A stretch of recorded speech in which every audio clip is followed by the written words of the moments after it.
문제가 오늘 여기 여러 가지 막 대화가 오고 가고 사건이 터지고 하는 중에서도 우리가 지금 창세기 1장부터 언약적 관점에서 쭉 보고 있거든요. 창세기는 그 언약적 관점을 봐야 됩니다. 그래서 완전히 언약이 뭐다, 확실하게 이제 언약을 이해하고 언약에 각인을 하기 위해서 개척하자마자 저는 개척하기 전부터 꼭 개척하면 창세기를 먼저 할 것이다, 그 생각을 아주 마음에 먹고 있었습니다. 그래서 오늘 이 내용도 보면은 뭐 이런 내용을 성경에 막 길게 이렇게 별로 말도 안 되는 소리 같은 소리도 막 하고 이렇게 하는데 그 중에 언약과 관계된 아주 중요한 대화들이 많이 오고 가고 있습니다. 이걸 봐야 됩니다. 그래서 우리가 먼저 이 본론을 보기 전에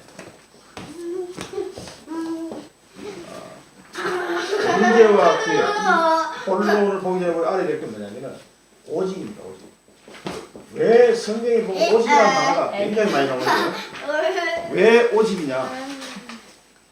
오직이 안 되면은 사단의 공격을 이길 수 없죠. 사단의 공격. 그래서 오직 그리스도, 오직 복음, 그다음에 오직 언약이 됩니다. 어제 우리 최근영 중사에게도 복음과 언약에 대해서 두 가지 얘기를 했어요. 30분 동안. 왜냐하면 복음을 아는 것 같은데 사실은 모르고 있는 사람이 누구나 교회를 다니면서도 그리스도를 몰라. 그리스도를. 지식적으로 아는데 실제로 그리스도를 모른다는 거예요. 우리가 문재인 대통령을 안다 그랬을 때는 문재인 대통령도 나를 알아야 돼요. 그래야 아는 거지. 또 문재인 대통령 모르는 사람이 있어요. 텔레비전 보면 다 나오는데 저 사람이 문재인 대통령 다 아는데. 그래서 진짜 우리가 그리스도를 알라 그러면은 그리스도가 실제로 내 삶 속에 체험적으로 깨달아져야 돼요. 체험적으로 알아져야 돼요. 그리스도를 체험하지 못하면은 전부 다 이론적으로만 알아가지고는 이게 아는 게 아니라. 그래서 우리가 그리스도를 평생 따라가야 되지만 전혀 체험을 하지 못하고 왜 성경에는 오직 그리스도, 오직 복음, 오직 언약 이 얘기를 왜 반복해서 계속하고 있으면 이 한 가지를 몰라가지고 계속 반복해서 이스라엘 역사가 멸망의 역사로 걸어가고 다시 또 회복하고 멸망하고 회복하고 멸망하고 왜 그 반복된 역사를 성경에 기록해 놨을까? 그 기록한 이유가 있습니다. 할 일 없이 그 기록한 게 아니거든요. 그만큼 중요한 거고 사단은 집요하게 이 부분을 사람들 모르게 만들어요. 지금도 마찬가지입니다. 지금도 복음이 완성이 됐습니다. 그리스도 십자가에서 부활하시고 그래서 완성된 이 복음, 이 그리스도 비밀을 진짜로 내가 체험하고 내 것으로 누려야 됩니다. 그래서 오직 그리스도. 여기서 내 인생의 답이 다 나버려야 됩니다. 내 인생은 여기서 끝난 것이다. 답이 다 나야 돼요. 그래서 복음으로 답이 나면 그 다음에 언약은 하나님이 나의 남은 여생을 통해서 나의 미래에 하나님이 성취해 갈 계획이거든요. 성취할 계획이기 때문에 언약을 못 잡으면은 그때부터 신앙생활이 제대로 될 수 없어요. 어제 그 최근영 중사에서 이 얘기를 했어요. 그러니까 이 시대의 언약이 뭐냐? 그걸 찾아내야 돼요. 그리고 이 시대에 하나님이 주신 나에게 주신 천명이 뭐냐? 이걸 찾아내야 돼요. 이걸 모르고 교회 다닌다? 아무 의미 없습니다. 그냥 밥 먹고 살다가 죽는 거죠. 그 하나님이 나에게 주신 이 언약을 모르면은 나의 미래는 아무 소망이 없어요. 돈이 없어서 소망이 없는 게 아니고 하나님 주신 언약을 모르면 소망 없는 인생이거든요. 그래서 성경에서는 그리스도로 답을 내라. 그리고 이 답을 낸 자에게 하나님이 주시는 계획이 있다. 이 언약이에요. 그 언약을 너를 통해서 성취할 것이다. 그리고 우리는 이걸 바라보고 이제 기도가 시작되는 거죠. 이걸 모르고 그리스도에 대한 답을 못 내고 언약에 대한 비밀을 모르고 기도한다? 그거는 불교 신자가 기도하거나 저 우상숭배가 하는 사람이 기도하는 건 똑같다는 거예요. 그래서 그런 부분을 어제 이야기했는데 이 오직이 안 되는 오늘 이 야곱의 가정이 보면은 이 오직의 축복을 지금 못 누린 거예요. 그래서 이게 안 되면은 어떻게 되면 영적인 나태함이 찾아옵니다. 영적으로 굉장히 느슨해지고 나태해지죠. 영적으로 막 조합이 오거든요. 그 다음에 영적으로 나태해지면 오는 게 있어요. 뭐냐면 간절함이 없어요. 이 간절함이 사라집니다. 이 간절함이 사라지면은 이런 상태가 되면은 사단에게 공격을 당합니다. 사단에게 공격했어요. 사정없이 공격. 그래서 오늘 이 야곱의 가정도 오늘 본문에서 보겠습니다만은 사정없이 사단에게 공격당하고 사단이 어떤 전략으로 이 가정에 지금 공격을 하고 있는지를 본문에서 볼 텐데 완전히 거기다 자기가 생각하지 못한 엉뚱한 일이 팍 터져버려요. 그래서 하나님은 이런 영적인 나태함과 간절함이 사라진 하나님의 자녀에게는 언약을 누가 주냐? 언약을 내가 연구해서 찾은 게 아니거든요. 하나님이 주신 언약, 하나님이 주신 거예요. 내가 뭘 이렇게 찾은 게 아니에요. 하나님이 내게 주신 거기 때문에 언약을 주신 자에게는 하나님이 같이 뭘 주시냐면 고난을 가지셨구나. 그래서 사단바울 같은 경우에는 나에게 가시를 하나님 주셨어. 사단에 가시를 주셨다. 이렇게 표현했죠. 그것 때문에 네가 교만해지지 않도록 하기 위해서 내가 너에게 그래서 그 질병을 고칠 생각하지 마라. 그래서 3번 기도하고 그 다음부터는 바울이 기도 안 했죠. 이 고난을 하나님 주셔가지고 이 나의 영적인 나태함과 간절함이 없어지는 이것을 방지하는 거죠. 그래서 이 고난이 필요합니다. 그래서 욥기서 23장 10절에 보면 뭐라고 했습니까? 나의 가는 길을 그가 아시나니 그가 나를 단련하신 후에는 내가 순금같이 되어 나오리라.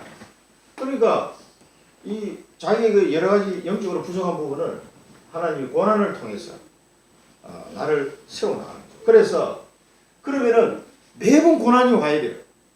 내가 나태해질만 하면 고난이 와야 돼요. 이게 사람이 못할 짓이란 말이에요. 그래서 이런 단계를 벗어날 수 있는 방법은 딱 한 가지밖에 없어요. 그게 뭐냐면은 내가 고난이 없어도 간절해지면 돼요. 내가 고난이 없어도 영적으로 안 나태해지면 돼요. 그렇게 할 수 있는 방법이 한 가지가 있습니다. 그게 뭐냐면은 하나님의 우리에게 주신 중요한 방법이 뭐냐면은 이렇게 되자면 다른 영혼을 구원하기 위해서 영혼 구원을 위한 중보 기도가 시작이 되면 이런 사람은 고난이 올 필요가 없습니다. 사실. 다른 사람의 영혼을 구원하기 위해서 중보 기도가 된다? 끝난 거예요. 하나님이 내게 주신 그 현장을 보면서 너무 내 마음이 상한 심령이 돼요. 하나님은 상한 심령을 기뻐하신다. 내가 있는 현장을 보면 사랑부 현장을 보면서 나에게 왔던 고난을 생각하는 것이 아니라 그 현장을 향한 하나님의 사랑을 생각하는 거죠.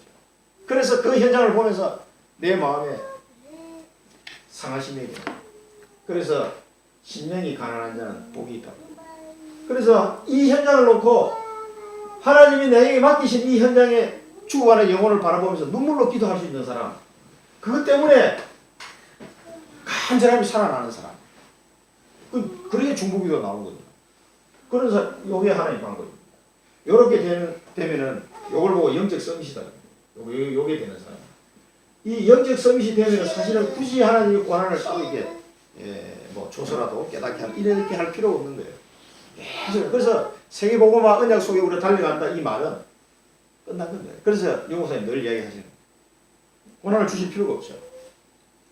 이걸 다른 말로 하면 우리가 천명을 가진 자. 이 천명이라고 하는 거요. 가슴에 한이 품어진 자를 말하는 거거든요. 나 천명 잡았으면 그거 뭔데요? 얘기해보면 아이고 그거 천명 잡은 거 아니에요. 한이 맺혀야 돼. 이게 나쁜 한이 아니라 좋은 한이죠. 막 상처 있어가지고 막 한배 그런 거 말고 진짜 하나님의 계획이 이것 때문에 하나님 나를 지금까지 인도해 오셨구나. 이것 때문에 하나님이 과거에 나에게 슬픔과 고난과 어려움도 주셨구나. 왜? 이 일을 감당하도록 하기 위해서.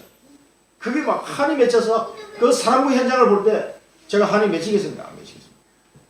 그런 눈으로 성의를 보는 거예요.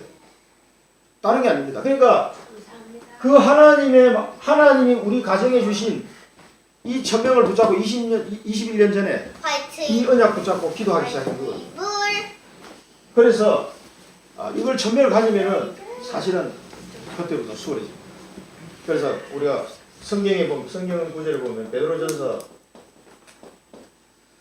4장 12절부터 16절까지 여기 보면 그리스도의 고난에 참여하라 그래요. 그리스도의 고난에 너희가 그리스도의 고난에 참여하는 것을 즐거워해라.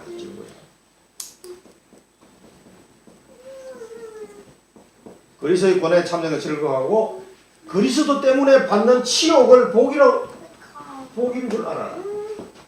그리스도 때문에 당하는 치욕, 그걸 복인 줄 알아라. 그리고 그리스도로 인하여 받는 고난을 하나님께 영광이 돌아가게 된다. 이렇게 표현해놨어요.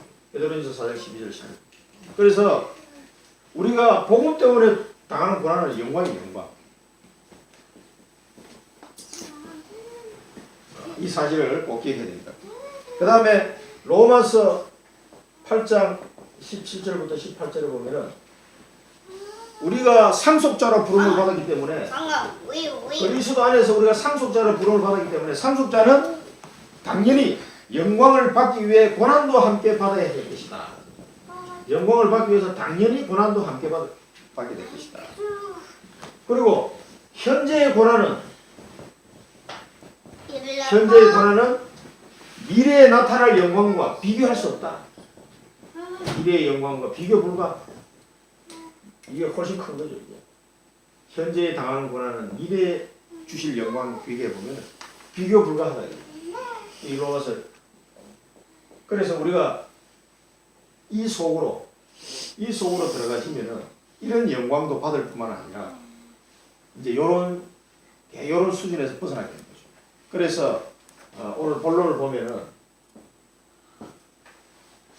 이 사단의 전략이 딱 보입니다. 오늘 본문을 보면서 사단이 이렇게 전략을 가져가는 건 우리가 볼 수 있는데요. 사단의 전략. 우선 첫 번째 보면은 청소년을 미혹하는 허감 문화. 이 청소년들을 미혹하는 완전 허감 문화가 이 가나안 땅에, 가나안이 누굽니까? 가나안이 노아가 자기 손자 가나안을 저주해 버렸어요. 그 가나안 민족입니다. 그게. 그러니까 이 사람들이, 가나안 족속들이 굉장히 허감 문화에 빠져서 지금 살아오고 있는 거예요. 우상 문화, 허감 문화. 뭐 여러 가지 폭력, 살인, 인신매매, 성범죄, 뭐 여러 가지 중독, 지금도 산단체가 이런 쪽으로 끌고 가고 있는 거거든요. 그래서 베드로 후서에 보면은 베드로후서 2장 4절에 14절. 이걸 제가 한번 살펴보겠습니다. 베드로후서 2장을 보면 베드로후서 2장을 잠깐 보겠습니다. 2장 4절에 14절 보겠습니다. 제가 한번 읽어보겠습니다. 베드로후서 2장 4절에서 14절입니다.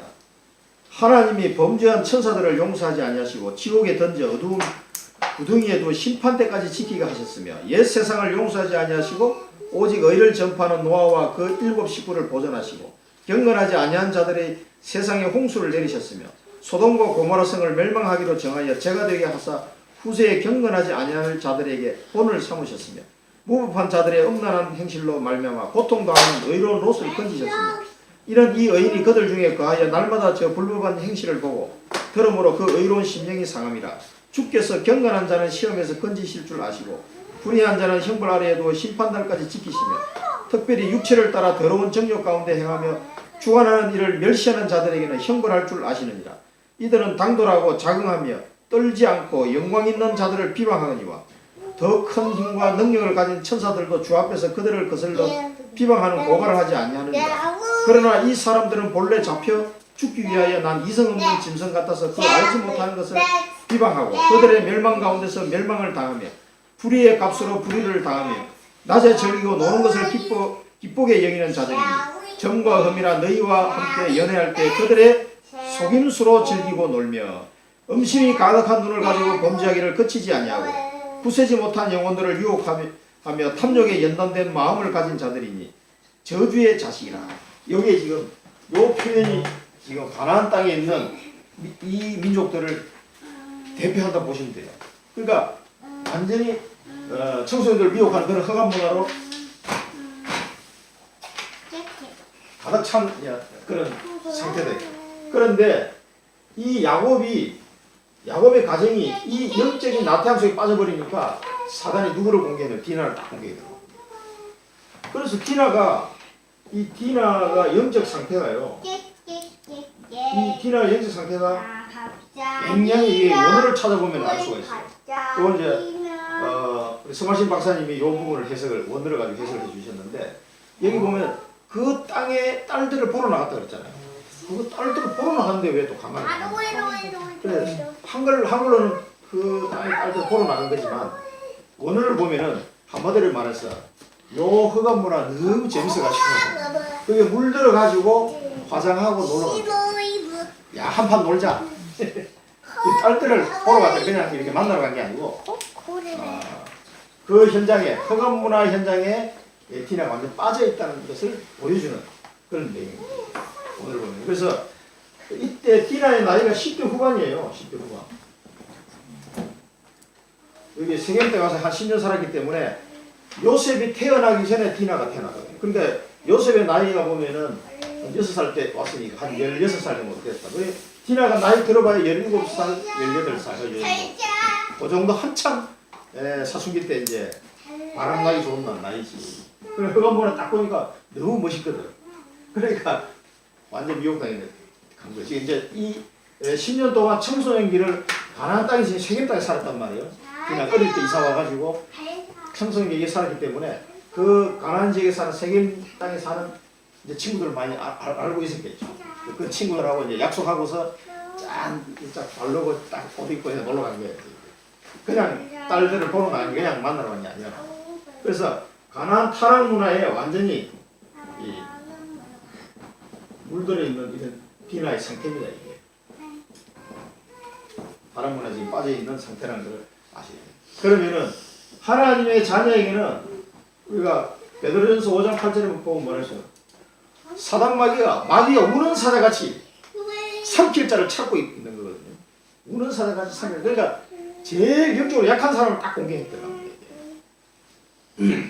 그것을 우리가 볼 수가 있어요. 그러니까 굉장히 조심해야 될 겁니다. 특히 언약 잡은 사람. 특히 언약 잡은 가정에 자녀들 중에 흔들거린다. 그러면 사단의 제1 공격 대상입니다. 그럼 여기 보면 이제 하몰하고 대화하는 장면이 나와요. 여기서 아주 또 기가 막힌 말을 합니다. 하몰의 대답을 보면서 이 사단의 전략을 우리가 알 수가 있는데요. 처음에 이제 세겜은 뭐라고 얘기하냐면 세겜은 보면 디나를 강간을 해놓고 또 위로하고 청혼을 해요. 청혼을 했잖아요. 강간을 해놓고 또 청혼을 한단 말이에요. 그 성경에 보면은 너무 막 그 디나를 사랑했다 이런 식으로 나온다고 했어요. 그게 진짜 사랑이겠어요? 이게 지금 세겜도 이게 제정신이 아닌 거예요. 이게 완전히 사단에게 사로잡힌 자들이에요. 아까 우리가 베드로전서 2장에서 본 것처럼 완전히 사단에게 사로잡힌 자들인데 이 세겜이 말하는 이 사랑은 디나를 사랑하는 그런 진짜 사랑이 아닌 거예요. 그런데 육신적인 음욕에서 일어나는 사랑이지. 그래서 청혼을 하면서 큰 혼수와 예물을 주겠다. 그러니까 자기가 잘못한 게 대해서 전혀 반성이 없어요. 이 디나를 강간해놓고서는 거기에 대한 내가 이거 잘 잘못했다.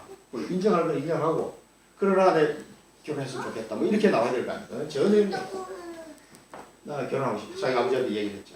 그 이제 이 사람은 이 세겜성에서 솔직히 권세 있는 자잖아요. 세겜에서 권세 있는 자이기 때문에 뭐 지 마음대로 하고 싶은 대로 하는 거지. 그러면서 완전 물질 만능주의다. 큰 호소에 예물 줄 테니까 그러면 되는 거 아니냐. 자기 행동에 대해서는 전혀 그 다음에 하몰은 또 뭐라고 얘기했냐. 하몰은 이제 세겜의 아버지 하몰은 뭐라고 얘기했냐면 전혀 사과도 하지 않고 자 너희가 우리 통혼을 하자. 통혼하면 지내자. 너희 민족하고 너희 가족들하고 우리 여기 사는 사람도 서로 딸들 시집 보내고 시집 오고 뭐 이게 통혼을 하자. 그 다음에 여기서 함께 거주하자. 함께 거주. 이 사람 말이 그냥 무시무시한 말입니다. 이거. 같이 통혼하고 함께 거주하고 여기서 기업을 얻어라. 이 세 말이 뭐냐면요. 이게 완전히 사단의 전략입니다. 지금 야곱의 12지파가 어떻게 돼야 돼요? 야곱의 12지파가 어디로 가야 됩니까 지금? 베델로 올라가야 돼. 베델로 올라가고 자기 아버지 이삭이 살고 있는 헤브론으로 가야 된다고. 거기 가서 그 언약의 계보를 이어갈 준비를 해야 된다고. 앞으로 12지파 준비를 해야 되니까. 그런데 하몰이 딱 뭐는 얘기하면은 통을 하자. 가나안 족속대로 통을 하면 됩니까 안 됩니까? 완전히 안 되거든. 그러니까 12지파가 완전히 그냥 이 언약이 희미해지도록 만드는 방법이 이 통원이란 말이야. 가나안 족속은 절대 결혼하지 마라. 이삭이 그렇게 말했죠. 그래서 자기가 바다나라까지 가서 결혼하고 왔잖아요. 근데 여기서 딱 통혼하고 지내자. 얼른 들으면 좋은 말이지 이게. 아니, 통혼하자는데 뭐 서로 결혼하고 같이 지내자는데 이게 뭐 나쁜 말이냐. 이게 하나님의 언약을 100% 대적하는 말이에요. 이게. 그리고 여기서 함께 거주하자. 거주할 때 가서 거주를 해야지. 하나님이 원하지 않는 지역에 가서 거주하면 되겠습니다. 이게 언약을 여기서 기업을 삼아라. 다 괜찮은 말이지. 전부 다 하나님의 언약을 가로막는 그런 말을 했단 말이에요. 왜냐하면 12지파가 지금 준비되어야 되는 거예요. 야곱의 아들 12지파가 12지파를 통한 엄청난 하나님의 미래를 향한 계획이 다 있는데 이 12지파의 계획을 가로막는 발언을 하몰이 합니다. 그러나 야곱은 뭐랬어요? 잠잠하였다. 잠잠해. 끽소리 못하는 거죠. 힘이 없으니까. 분명히 이 사람들이 잘못했는데도 말을 못해. 하몰은 와가지고 우리 아들에게 아내를 삼아라. 지가 뭐 자기가 잘못해놓고 아내를 삼아라. 오면 아이고 죄송합니다. 이래 나와야 될 거 아니에요. 근데 하몰이 그 세겜 성읍에 이거니까 큰소리 빵빵 치는 거거든요. 와가지고 뭐 그냥 어디서 굴러온 사람들인데 자기 추장이니까 추장하고 결혼하면 괜찮은 집안하고 결혼하는 거지. 지금 뭐 예를 들어서 청주시장 아들하고 결혼하는 거야. 이런 식으로 너면 너 뭐 별볼일 없는 것 같은데 뭐 괜찮은 거 아니냐. 뭐 이런 식이에요. 그러나 인간적으로 보면 그런 수준이고 실제로 하몰이 말한 이 얘기는 사실은 제가 볼 때는 하몰이 한 말이 아니에요. 사단이 한 말입니다. 사단이 공격한 거고요. 사단이 한 말입니다. 완전히 12지파를 깨부수는 말이에요. 엄청 무서운 말입니다. 이게. 그럼 이제 야곱은 끽소리도 못하고 이 하나님 자녀가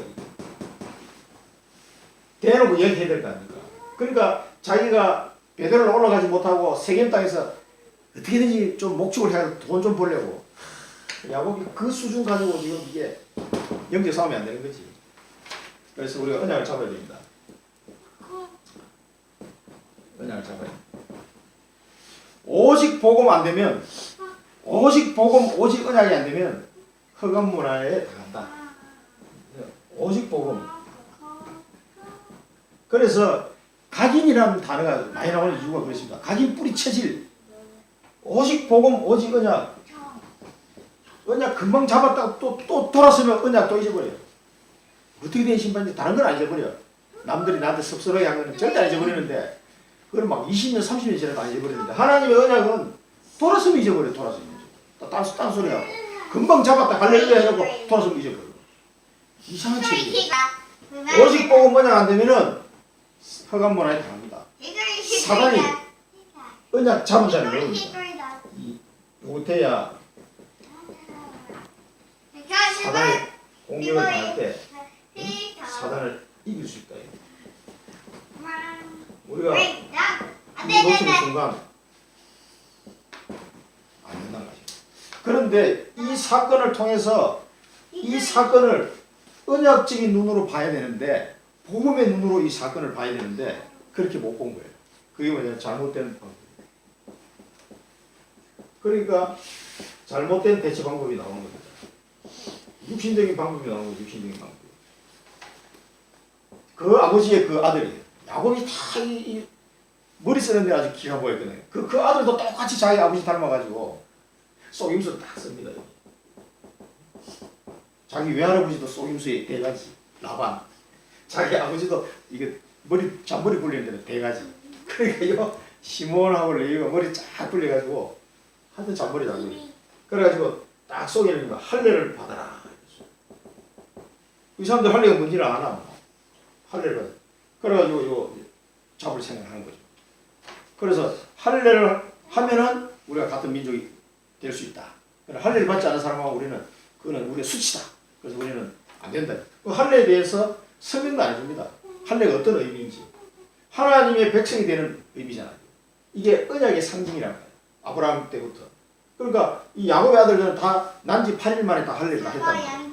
그러니까 우리 민족은 이 할례를 받은 민족, 즉 하나님의 백성이 된 그런 가족이다. 그러니까 굉장히 자부심과 자긍심이 있는데 너희가 이제 그런 내용을 전혀 설명해 주지 않고 무조건 자기들 풍습이니까 따라와라. 그러면 우리 같은 민족이 되겠다. 이런 식이죠. 그래서 할례를 제안하고 이렇게 하면은 함께 거주하고 한 민족이 될 수 있다. 네, 거짓말을 그러니까 가만 생각하니까 하물과 세겜 같은 경우 별로 뭐 나쁜 얘기는 아니거든요. 그러니까 하물과 세겜은 좋게 얘기다 했어. 좋게 얘기해가지고 할례의 의미도 모르면서 이제 원래 나중에 우리 출애굽기나 이런 데 보면은 나옵니다. 그 너희들에게 노예로 산 종이나 또 이방 민족들이 같이 거주하는 사람들의 경우에는 할례를 받도록 하고 할례를 받은 자 한해서 안식일 유월절 행사에 참여하도록 해라. 그래서 하나님의 백성으로 이제 등재하는 방법을 가르쳐 주셨어요. 그리고 안식일도 같이 참여하고 그리고 유월절 그 행사에 같이 들어올 수 있도록 이제 그렇게 한 사람은 모든 이방인도 구원의 축복을 받는다고 분명히 하나님 말씀하셨어요. 그런 방법이 있어요.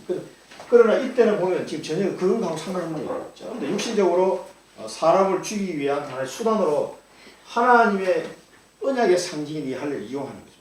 그러니까 머리가 그런 데는 이상하게 돌아가. 예. 어떻게 이 위급한 상황에 이런 머리가 돌아갔는지 모르겠어요. 그래가지고 이 사람들이 이렇게 좋게 이긴 목적도 뭐냐면은 야곱이 이 목축업을 하는 전문가이기 때문에 이 성읍 사람들에게도 유혹을 할 때 이 가축과 재산에 대한 탐심이 돼요.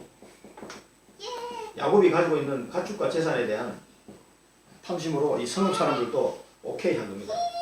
그래가지고 전부 다 할례를 받도록 그렇게 한 거죠. 그 다음에 이제 3일째 되는 날 가장 아플 때 이때 뭐 돌칼로 수술을 했으니까 얼마나 아프겠습니까? 그러니까 3일째 되는 날 저도 아직 현대의학으로 해도 그 통증을 방지하는 약을 먹어도 엄청 이게 통증이 오거든요. 그러니까 이게 얼마나 고통스럽게 있는 3일째 제일 아픈데 그때 이제 딱 침범한 겁니다. 이 시몬과 레이가 칼을 들고 이 남자를 사람 한 명을 죽여도 이게 엄청난 동네 사람 다 죽였다니까. 남자 전체를 살해야 남자. 그 성에 사는 남자를 다 죽여버렸어. 그러니까 이게 보통 살인 사건이 아니에요. 그리고 우리가 성경에 보면요. 그 나머지 형제들은 뭐냐면은 나머지 형제들 중에는 보면은 노력을 해요. 노력. 양과 소 이제 사람 남자를 다 죽여버리니까 쳐들어가 가지고 양, 소, 나귀 모든 재물 다 가지고 그다음에 그 자녀들과 아내들 다 포로로 잡아가버렸어요. 옛날에는 전쟁이 그런 방식이었으니까. 전부 다 노략질하고 시몬과 레이는 남자 다. 나중에 이 문제 때문에 야곱이 죽기 전에 시몬과 레이에게 자식들에게 축복기도를 해주는데 시몬과 레이는 이거는 축복기도가 아니에요. 거의 저주에 가까운 기도를 하고 죽습니다. 이때 야곱의 충격이 얼마나 컸다는 것을 우리 성경을 또 찾아볼 텐데요. 이 살인 사건이라는 것은 그게 사단한테 완전 사로잡히지 않으면 할 수 없는 일이에요. 물론 나중에 이스라엘 백성이 이 가나안 족속의 죄악이 관영할 때까지 하나님이 400년 동안 잠시 애굽에 가서 민족을 키운 다음에 이 가나안 족속의 죄악이 관영할 때 시간이 딱 됐을 때 하나님이 가나안 정복하게 합니다. 그때 하나님이 가나안 정복하도록 허락하셔서 한 거하고 이거하고 다른 거죠. 이건 완전 살인행위예요. 살인자들이 이 살인행위 왜 사단마귀에 사로잡혔다고 얘기하냐면 우리 성경을 찾아보면 요한복음 8장 44절을 보면은 마귀가 있는데 마귀는 처음부터 살인한 자다 그랬어요. 처음부터 살인한 자. 마귀는 처음부터 살인한 자다. 그 다음에 요한계시록 21장 8절에 보면은 이 살인자들은 불과 유황으로 타는 못에 불못에 빠뜨린다고 나와 있어요. 이걸 보고 둘째 사망이다 이렇게. 여기 뭐냐면 지옥이에요. 지옥. 이 살인자들은 전부 지옥에다 지옥형벌을 다 쓰겠다고. 이 계시록 21장까지. 그 다음 요한 1서 3장 15절에 보면은 요한 1서 3장 15절에 보면 뭐가 나오냐면 영생을 이 살인자 또 여러 가지 죄악들이 나오죠. 그 중에 뭐 살인자 영생을 얻지 못하는 거죠. 영생을 이 살인자는 영생을 얻지 못하는 이 구원받지 못한다는 얘기거든요. 그 다음에 마태복음 5장 21절에 보면은 이 살인자들은 심판을 하나님의 심판을 받게 될 것이다. 이렇게 표현해놨습니다. 그러니까 마귀가 처음 살인한 자다. 처음부터 살인한 자다. 그러니까 이 시몬과 레위가 이렇게 많은 사람을 살상할 때는 그 순간으로는 하나님의 자녀임에도 불구하고 마귀에게 완전 사로잡힌 거예요. 그러니까 이런 그냥 놓치니까 문제 발생하고 대처 방법도 이상하게. 그러니까 사단의 전략에 속임수에 넘어가고 사단이 원하는 방법대로 대응을 해야 됩니다. 그러니까 이게 뭐 보통 점점 미궁으로 빠져들어가요. 완전 사단에 사로잡힌 상태가 되는 거예요. 그래서 언약 잡은 백성이니까 구원받았지. 사실은 그리스도의 보혈로 이 문제를 치유받지 못한 사람은 이런 식으로 되는 거죠. 완전히 지옥행. 살인자에 대해서 성경에 기록된 내용들이에요. 그 다음에 야곱의 반응이에요. 적어도 이런 사건이 딱 터졌을 때 야곱이 언약으로 영적 상태가 영적 서밋 상태에 있었으면은 이 사건 터졌을 때 벌써 야곱이 눈치챘어야 돼요. 아, 이게 아니다. 이 방법이 나오기 전에 빨리 베델을 올라왔지. 이 야곱의 영적 상태는 문제가 있는 거죠. 야곱의 영적 상태. 야곱의 문제가 이게 이제 나태한 상태예요. 에서의 문제가 자기 형 에서가 50몇 년에 걸친 그 자기 마음에 큰 상처죠. 자기 형 에서와의 그 불화. 그 문제가 해결되고 난 뒤에 가나안 땅에 하나님께서 나를 가나안 땅에 순전히 돌아오게 하시는 내가 베델에서 하나님께 제사를 드리고 그 기둥 돌 기둥이 하나님의 집이 되도록 하겠다. 이렇게 서원을 해놓고서는 베델을 안 가는 거예요. 그럼 완전 영적으로 딱 나태해지니까 뭐냐? 돈밖에 생각이 안 나. 돈 벌어야지. 그러니까 세겜 땅에서 양치는 거예요. 그러다가 오는 문제거든요. 돈벌이하고 베델과 헤브론은 잊어버렸어요. 이 영적 나태한 상태예요. 야곱의 상태가. 그 다음에 이 자녀들은 그 흑암 문화가 들끓는 세겜 땅에서 10년 동안 자녀를 키웁니다. 이게 지금 이 시몬과 레위가요. 그 흑암 문화 속에 지금 빠져 있는 상태예요. 이때 나이가 애들이 시몬과 레위가 이런 애들이 이제 20대 중반이고 이제 동생들은 이제 10대 이제 후반 정도 중후반일 때는 큰 애들은 이제 20대 중반 이 정도 됐단 말이에요. 그러니까 이제 한참 그 청소년기를 어디서 보내 이 세겜 땅에서 다 보낸 거예요. 이 흑암 문화 속에. 그래 빨리 베델로 올라갔어야 되는데 헤브론으로 갔어야 되는데 자기 아버지가 있는 곳으로 왜 이상하게 안 간지 모르겠어요. 그게 이제 뭐 에스가 왔다 갔다 해서 기분 나빠서 안 갔는지 그걸 모르겠는데 하여튼 그걸 안 가고 자기는 양치기 좋은 땅을 딱 찾은 거예요. 세겜 땅. 양치기 좋은. 그게 너무 전문가라도 이게 안 좋을 땐 또 안 좋아. 전문가 관점에서 볼 때 세겜 땅이 살아야 된다 이렇게 본 거지. 요즘 말 하면 아파트 가격도 잘 오르고 강남 땅에서 살아야지 돈도 많이 벌고 뭐 어떤 그런 개념을 보시면 돼요. 영적인 거는 전혀 상관없이 앞으로 그 결과입니다. 이게 이 보통 일이 아니잖아요. 이 자녀들은 가나안의 이 흑암 문화에 빠져버려요. 흑암 문화에 빠져버려요. 그리고도 야곱의 반응은 회개하지 않는 거예요. 회개하지 않아. 회개를 안 하고 회개하지 않고 아들 탐망해. 아들 탐. 아 이놈들이 말이지. 너희들은 화를 끼쳐가지고 자기 아들 들어오고 화를 끼쳤다. 이 주변의 가나안 족속들에게 나를 악취가 나게 만들었다. 이제는 막 다 죽었다 이 말이지. 나와 내 집은 망했다.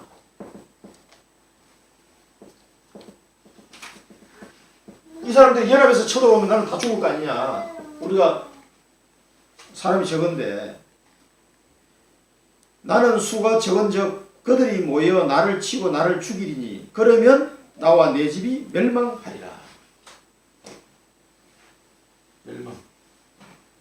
그럼 야곱과 야곱의 집이 멸망할 수 있습니까? 없습니까? 멸망할 수 있어요? 없어요? 멸망하면 됩니까 안 됩니까? 절대 안 되지. 하나님의 언약이 있는 집인데 어떻게 멸망합니까? 이게 아직도 야곱이 그 수준에 있는 거예요. 영적 서밋에 못 간 거란 말이에요. 자기의 정체성을 모르는 거죠. 그러니까 우리가 숫자가 적으니까 싸우면 우리 저 죽을 거 아니냐 이런 거 보면 그냥 하늘 때리고 싶어. 그냥 얼마나 답답한 소리 하고 앉았습니까? 야곱과 야곱의 가정이 어떤 가정입니까 이게? 앞으로 그리스도가 오셔야 될 가정이잖아요. 이 12지파를 통해서 한민족을 이루고 이 땅에 온 인류를 살릴 그리스도가 오셔야 될 집안인데 어떻게 망하냐고. 이 언약을 받은 가정이 말이 안 되는 얘기를 하고 있단 말이에요. 그러니까 자기가 영적으로 나타났다는 걸 회개할 생각은 안 하고 아들 탓만 하지. 물론 아들이 잘못했지만 이게 다 누구 탓이냐. 야곱이 잘못한 거지. 사실은 이 자녀들이 이런 상태 된 거는. 자기가 회개는 안 하고 화를 끼쳤다, 뭐 악취를 내기는 건데 나와 내 집은 이제 망했다. 이런 소리만 하고 하는 겁니다. 정체성 상실입니다. 자기가 내가 누군지를 모르는 거죠. 내가 누군지 몰라. 그러면서 야곱이 죽을 때도 이 이야기를 하고 남겨 죽습니다. 창세기 49장 5절 7절에서 이거 한번 읽어보겠습니다. 자기 아들 시므온과 레위에게 한 얘기예요. 기가 막히게 왜 이런 기도를 하고 죽었는지 모르겠어요. 5절 6절 5절에서 7절 한번 읽어보겠습니다. 창세기 49장 5절 7절. 시므온과 레위는 형제요. 그들의 칼은 폭력의 도구로다. 내 호나 그들의 모의에 상관하지 말지어다. 내 영광아 그들의 집회에 참여하지 말지어다.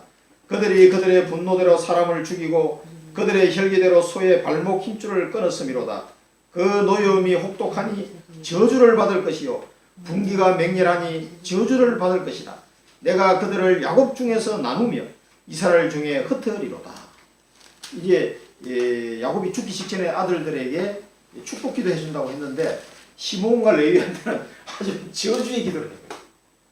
이게 참 문제입니다. 그때까지도 야곱은 이 충격이 죽을 때까지도 이게 남아있었던 거예요. 세월이 많이 흘렀는데도 그만큼 야곱에는 큰 충격이 됐다는 얘기죠. 죽기 직전까지도 이 두 아들의 잘못된 행동에 의해서 용서가 안 되는 거예요. 얼마나 쇼크를 받았으면 그 트라우마가 아직 남아있었던 거예요. 우리 여기서 고찰이 됩니다. 여기 우리 언약이 빠졌네. 둘째 대지에서는 미션은 뭐냐면은 사건과 문제가 터질 때 사건과 문제를 볼 때 복음과 언약을 회복하는 일이에요. 사건과 문제가 왔다 이때는 다른 거 없어요. 복음과 언약을 회복하는 기회다.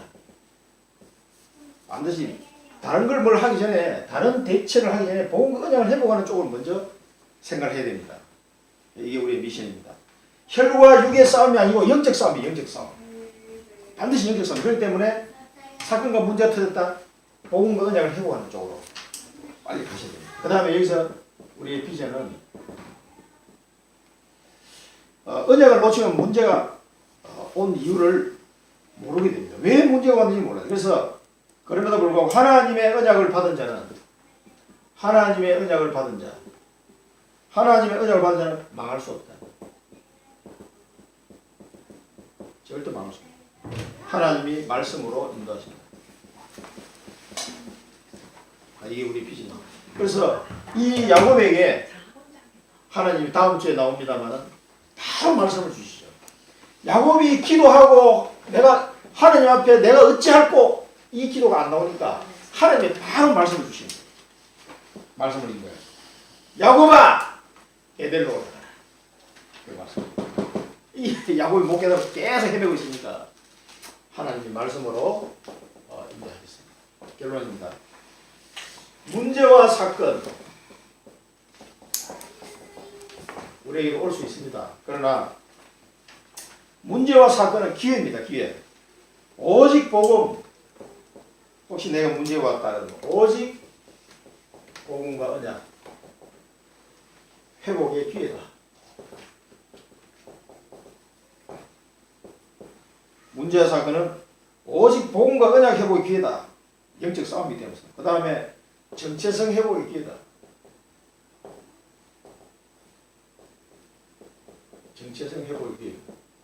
그래서 이 사건을 통해서 베델을 올라감으로써 이 11명의 아들과 야곱이 하나님의 말씀을 받으면서 은혜를 다시 회복하게 되는 거죠.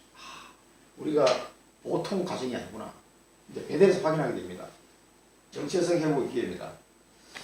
그 다음에 치유와 서밋의 기회입니다. 이런 사건을 통해서 야곱의 영적인 부분이 치유가 되고 또 영적 서밋으로 올라가는 그런 기회가 되겠죠. 그래서 언약, 하나님이 주신 그 언약을 잡은 자는 이렇게 특권이 있는 거예요, 사실은. 이런 사람이 지옥 가야 돼, 이게 다.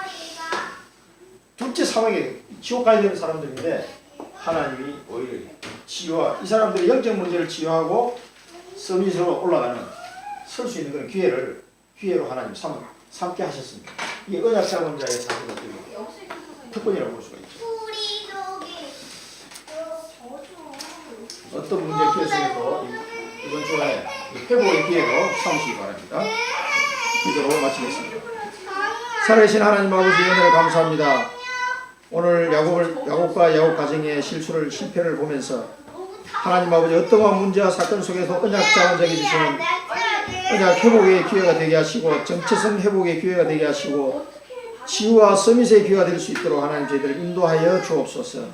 언약 잡은 자의 특권임을 깨닫게 하시고 저희들이 주신 언약 붙잡고 영적 싸움에서 승리하는 저희들 되게 하여 주옵소서.